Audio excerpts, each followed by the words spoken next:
Je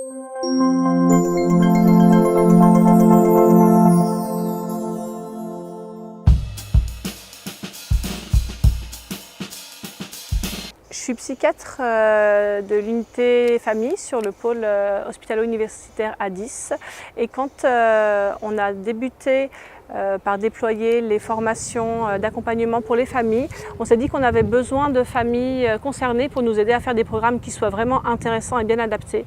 Et donc c'est là qu'on a commencé à solliciter les associations et que, au vu de l'étendue de ce qu'on avait envie de faire en formation, on s'est dit qu'on avait besoin de pères aidants familiaux et que ça serait intéressant d'avoir des pères aidants familiaux employés avec nous dans nos équipes. On a 9 étudiants très concernés avec un retour d'expérience de leur part qui est vraiment très intéressant.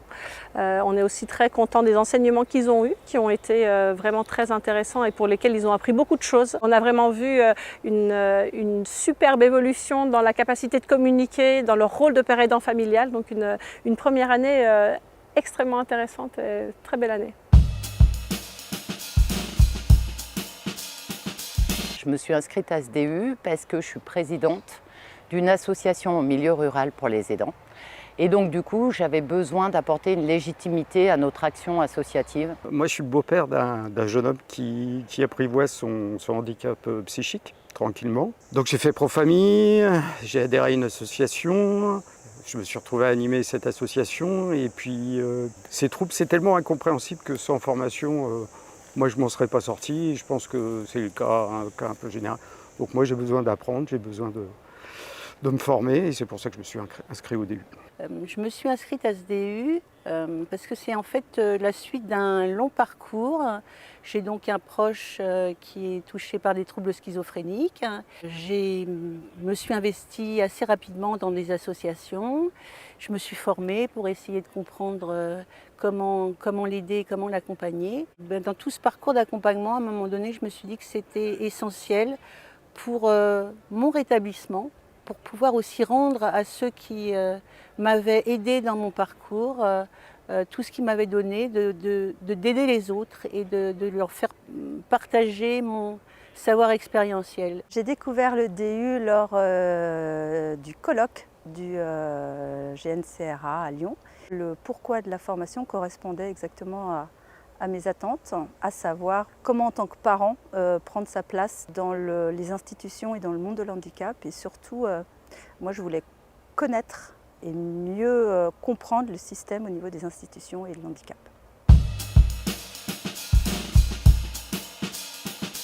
Cette formation, pour moi, elle est très intensive, parce que les contenus ils sont très riches. Un éclairage plus fin dans le monde médico-social, dans le système de soins, des outils concrets pour aider les familles dans les entretiens.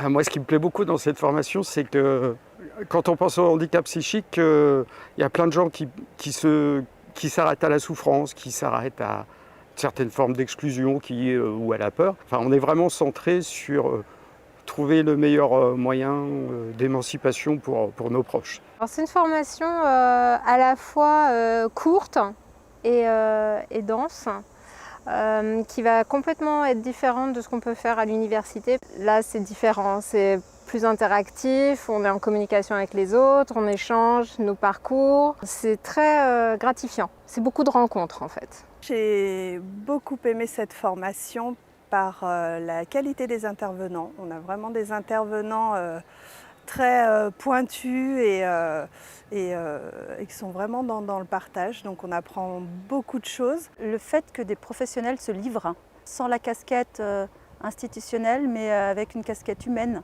je trouve qu'à certains moments c'est très riche. Ça peut nous donner aussi l'opportunité d'essayer de regagner confiance dans un système auquel parfois on ne croit plus et auquel on ne veut plus faire confiance. De rencontrer des personnes, enfin des médecins qui nous montrent aussi leur côté humain, finalement ça nous donne envie de croire que quelque part il y en a quelques-uns qui méritent qu'on dépasse notre réticence. Déjà par rapport à la pérédance familiale, la suite pour moi ce serait de continuer à en parler pour que les familles soient vraiment prises en compte. Et les usagers ne sont pas toujours écoutés. Et Dieu sait que derrière, il y a aussi des ressentis et des besoins. Donc moi, j'aurais pour la suite un petit peu déjà envie de partager un peu ça, de faire résonner la pérédance pour qu'elle évolue encore, en tout cas dans notre pays. Et puis d'un point de vue personnel, professionnel, de pouvoir valoriser ces acquis expérientiels que j'ai, mais aussi acquis par rapport à notre diplôme universitaire. Et puis de pouvoir participer professionnellement parlant à une structure, quelle qu'elle soit, et de me sentir moi-même utile dans ce rôle de père aidant de façon un peu plus encadrée, beaucoup plus professionnelle. Et puis pour la troisième chose, c'est de pouvoir participer dans le temps, peut-être un peu plus pleinement, à structurer des choses en père aidance par le biais de mon association TDH France par exemple. Alors moi, en ce qui me concerne, j'ai fait un stage dans une, je vais le dire, mais une CPTS, une communauté pluriprofessionnelle territoriale de santé, donc qui regroupe à la fois des personnels de santé de première ligne comme des généralistes, mais aussi des infirmiers, des kinés, mais aussi des professeurs de yoga, etc. J'ai été intégrée dans une équipe où il y avait déjà une coordination de l'aide aux aidants. Et du coup, on me propose de continuer cette coordination plus en direction de la prise en charge précoce des troubles du neurodéveloppement. On a aussi rencontré des personnes formidables, autres que les intervenants, c'est nos collègues, donc c'est chouette de pouvoir aussi se rencontrer sur les bancs d'école et de partager. Si moi j'ai peut-être quelque chose à dire, c'est vraiment un bon moment d'humanité, de rencontre.